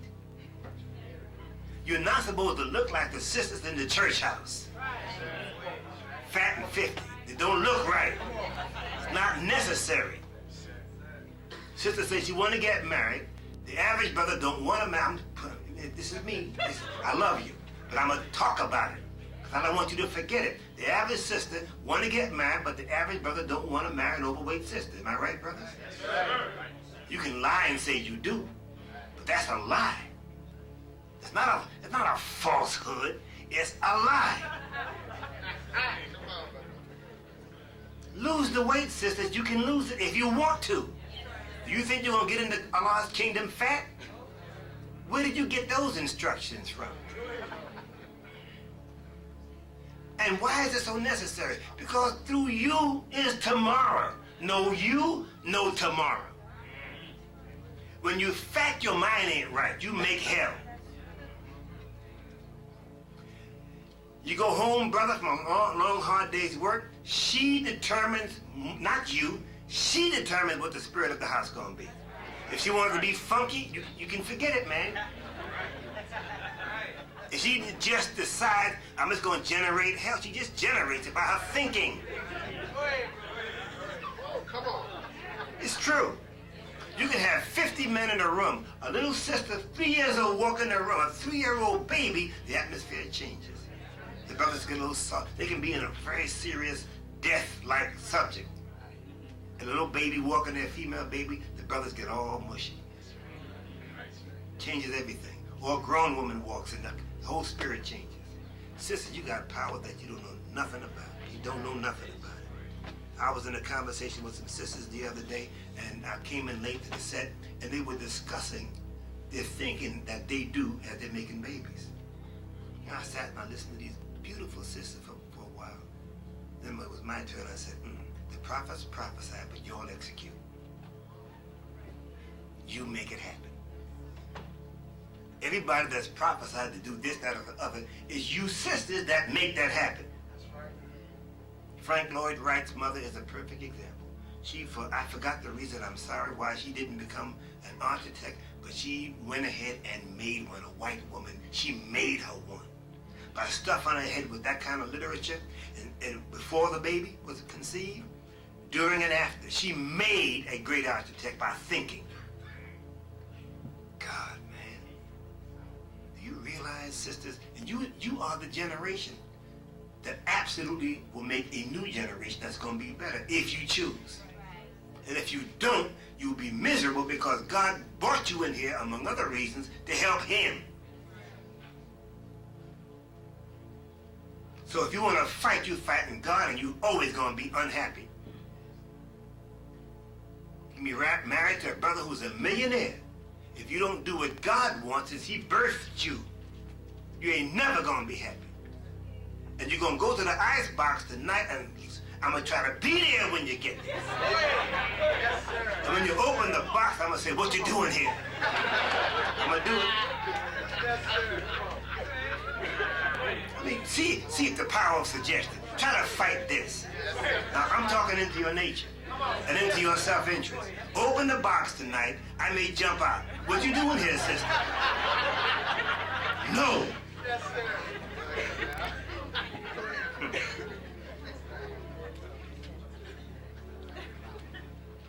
You don't have to be fat. You choose to be fat. And you give all these lies. It's just lies. You know if you don't eat, what's going to happen? I'm repeating myself, am I not? I want to drive it home. If you don't eat, what will happen? You will get thin. It's as axiomatic as if you jump off a 40-story building, the likelihood is what? That you will die.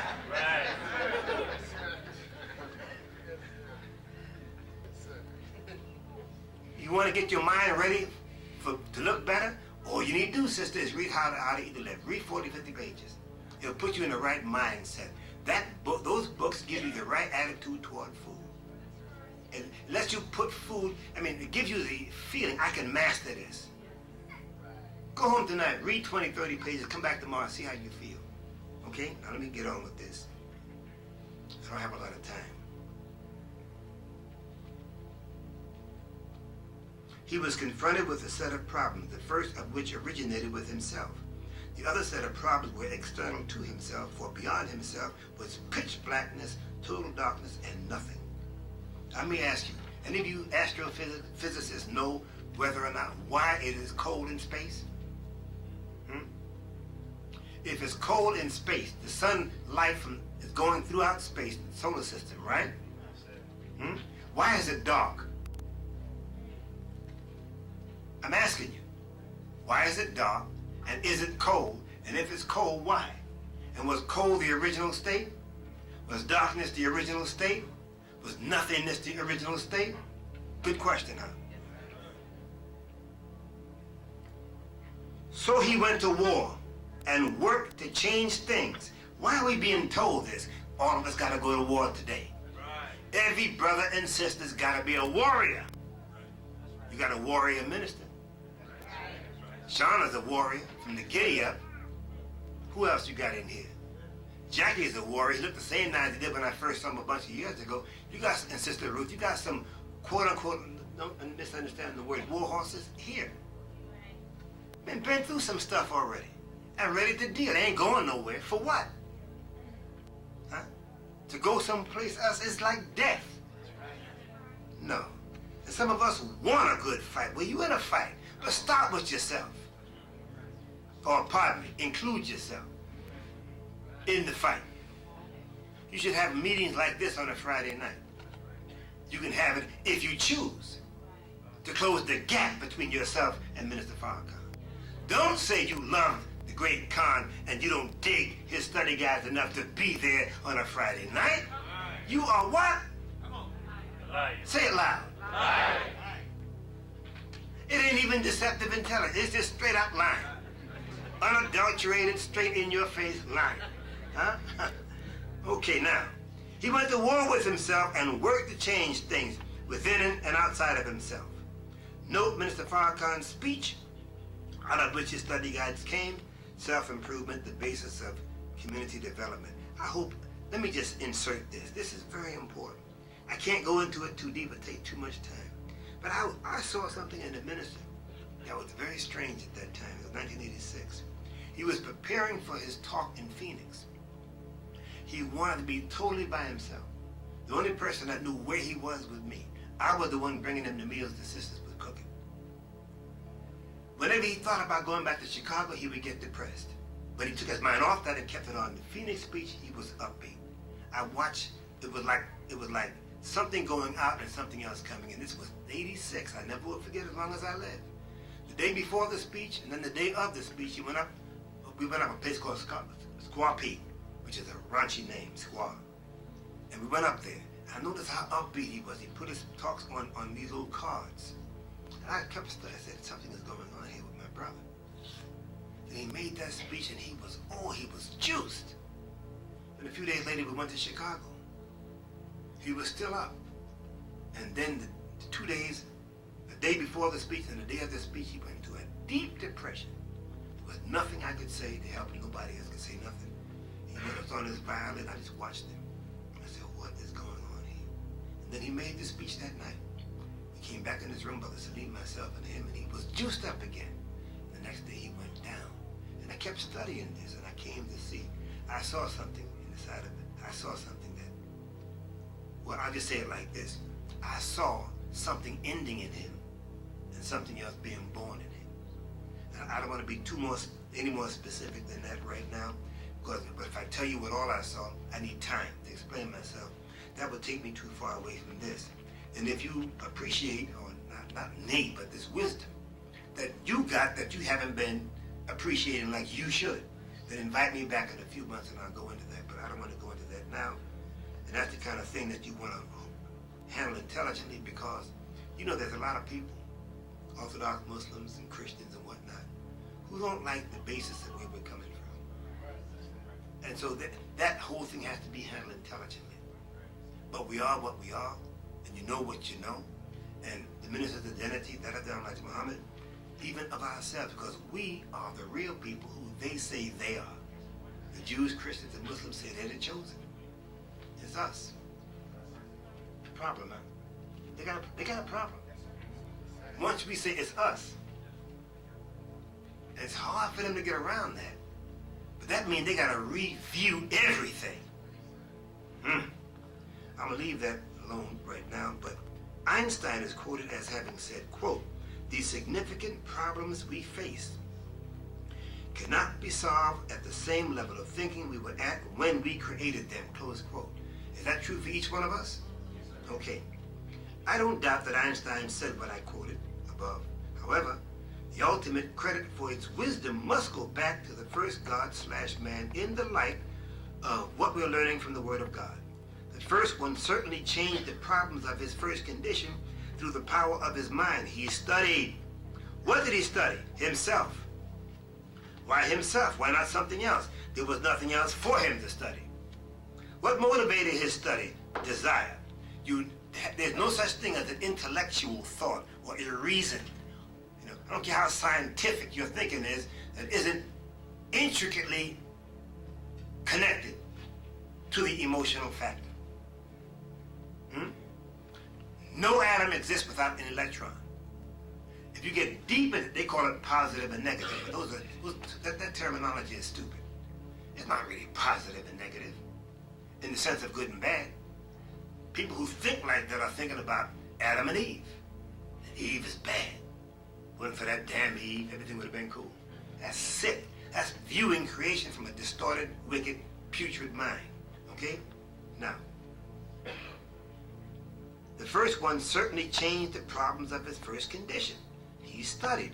What did he study? Himself. There was nothing else for him to study. What motivated his study? Desire. For what? Change. For the better. Does God study? Yes, sir. Why? To get better. We dealt with that last night. You who weren't here, you're going to get the tape, right? Yes, sir. Yes, sir. Now, the first study ever made was theological. How could it be other than theological? Why? Because he was God. So the study of himself was theological. The study of your true self is what? Theological. How can it be other than that? Then the greatest, the mother of all studies is what? The study of God. Theology. But theology in this world is some silly stuff that don't mean nothing, ain't got nothing to do with everyday reality. Okay, now, This study was and is the source of all studies. He thoroughly studied himself in a supreme effort to satisfy his desires, which could only come through the changes which he determined. He came to see what was within himself, which would resolve both sets of internal problems just mentioned. Both sets of problems, external and internal, just mentioned. Through this process of study, he generated the image of what? Woman, his second self. He conceptualized, designed, and determined. I'm going to repeat that. He conceptualized, designed, and determined the structure and function of woman. She was the resolution of the problem of his discomfort, and she was the means by which other beings would come into existence. I put this on the tape for some people in some cities who ignorantly jumped the gun. Some believers in the nation, I don't know why we just think so silly, automatically say, well, when he started having children, incest began. How the hell do you know that? You wasn't back there. Are you assuming that they lived the same age as Negroes and white people? Huh? Come on. How long did they live? Just say, I don't know, because I sure don't know. If you know, I want to know how you found out. How long did they live? What the hell do we know about that? Why don't we just be honest and say, I don't know? Then you can grow. I'm dealing with this straight up because there are people I've run into who bring up incest in the beginning. And I say, where the hell did you get that from? You are imposing on something that's huge. Your narrow-minded conception of things. Bring into that glorious wisdom the stuff that happened in your own life or stuff that you conceive. Do you see what I'm saying? You can't bring the Negro thing to this. You gotta leave the Negro thing. You can't bring the colored boys thing to this. You gotta leave that behind. This is way out of the box talk. Okay.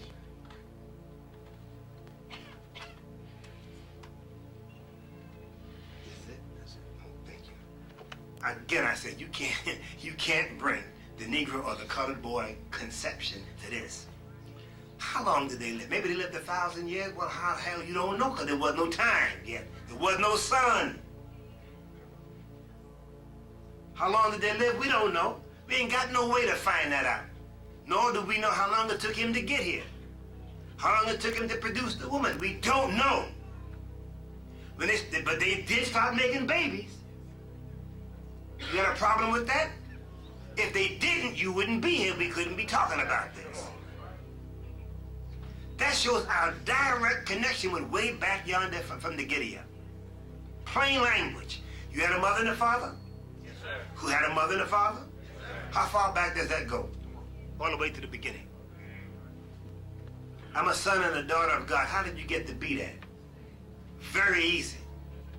Spiritually and otherwise, that takes some effort. But physically, you know that you are a son and a daughter of God because somebody gave birth to you. And the same act and the process by which you got here, that's been repeating. The process by which a baby is formed bears witness to the beginning. That's right. That's right. That's part of the sacredness of the woman. That's why we don't beat them up and we don't rape them. Right? No incest.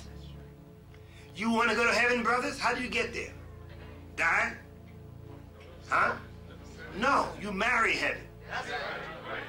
Heaven is on this side of the room. Some of them over here. Heaven. She don't know that, but the more she realizes that, then she fixes herself up. Don't you? You don't say you want to get married and you weighing 273 pounds and got a negative spirit. You nothing but hell. Hell on 2 feet. Do you see my point? And you repulse a brother. He's looking deep and he sees that beautiful spirit every now and then. But you projecting so much other stuff out there, he get tired. So he gives it up. I'm putting something on your mind because God got a husband for every sister. Straight up. Don't tell me I don't know what I'm talking about, damn it, because you wasn't there when I was told that. I didn't see you at the table. On that point. You got something else that I don't know, but you can't argue with me about that. And get rid of, there are some believers in the nation, I don't know what kind of field of science it is, but there are some believers in the nation that know that menopause is you almost could call it a white woman's disease, pardon the expression. But you ain't gotta have that, sister. You choose it by thinking like a white woman. You in the mosque, long dress, thinking like a white woman in certain areas of your life. Why are you stepping on our toes, brother? I'm not stepping on your toes. It's an expression of love. That's what this is. You know, I made my point. You ain't gonna forget it.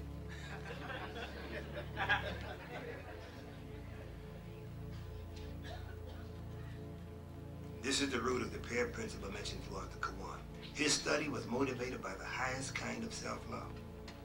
She was in him. He loved himself. So he created her out of his love for himself, which was the love of her as she was part of himself. She couldn't help but love him, for it was from love that he created her. The process, or all of the steps involved by which he created her, were characterized or permeated by this process, which was generated by his love. That love was the basis of the natural and heavenly state between them on down into the trillions of years, up to approaching 66 trillion years ago. Up to that time, man and God knew each other, because all men were gods and all women were goddesses. You begin to fall out of that condition starting 66 trillion years ago. Okay?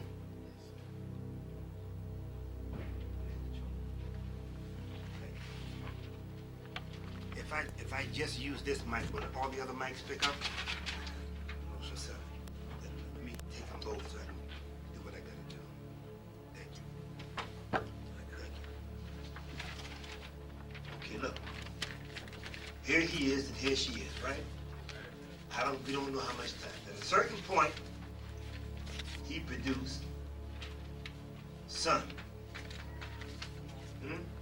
Son didn't happen abracadabra. He willed, he formed son in his mind. And he willed it to be a certain size. When it grew to that size, it stopped growing. Pretty smart, huh? Now, other gods came after him and they produced stars. All the white folks that you're reading about who say there's life outside the solar system, lie. They can't prove it. If you state something as an opinion or an assumption, state it like that. If that's what you really mean. But they present as facts at the beginning of their writing. I've read this stuff. They are as ignorant as they are of Pluto or Plateau. If the white man don't have that straight, don't tell me nothing about something a whole bunch of light years outside of the solar system. If you can't get straight on what's on Pluto, that is way bigger than what they think of it. They think it's the size of the moon or smaller. Wrong. Master Farad Muhammad's study is accurate. It's in your problem book. You got that in your house, don't you? Huh? Go study it. Study what you got. All right, sun, stars. Then came moon. Sun, the active will of God. Stars, the active will of God. Moon, the permitted will of God. For trillions of years, I don't know how long, for a long time, back before 66 trillion, it takes you to 76 trillion years ago. I'm not writing everything down, I'm saying it. I want you to remember and make your notes as I do this. Go home and study it. For a long time, prior to 66 trillion years ago, you have it in your writings at home from Elijah Muhammad, that the scientists wrote history to last every 35,000 years, right? 35 men, 35,000 years. How far back? At least 10 trillion years. At least 10 trillion. A trillion is a lot of years, huh? A trillion. A trillion is a million billions. That's like saying blah, blah, blah. It's so long, it doesn't mean nothing to us, right? Okay. But it took him 6 trillion years to produce a writer from himself. Now, how long it took that writing and all that to develop, I don't know. But if it took a million years, I mean, when you look at inside of a trillion, 100,000 years is a long time. 200, 300, 100,000, a million years, 2 million years. Stop and look inside of all of this. What were we doing back then? Were we smart? Well, we can hardly conceive of that. We wasn't stupid, though. Now, if you got brothers out there making stars, they're not stupid. That's a hell of a lot more than making a building, isn't it?